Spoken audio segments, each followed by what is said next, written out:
Kanselahin na sana ng DFA ang passport ng puganteng si Apollo Kibuloy. Imbes na magpakita sa Senado o sa mga korte, panay ng mga audio messages na parang iniinsulto pa ang kakayahan ng gobyernong tuntunin kung nasaan siya. This should not be allowed to pass, but only challenge government more to exhaust all means to restrict his movements.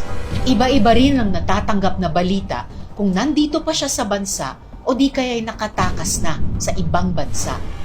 Mukha talagang may failure of intelligence kung hanggang ngayon hindi pa matukoy ang kanyang location. In any case, he is accused of crimes that transcend boundaries and nationalities. Tiwala ako na maraming bansa ang handang makipagtulungan sa Pilipinas para papanagutin siya, lalo na 3 sa victim survivors na nag-witness sa aming mga Senate hearings ay mga mamamayan ng ibang bansa.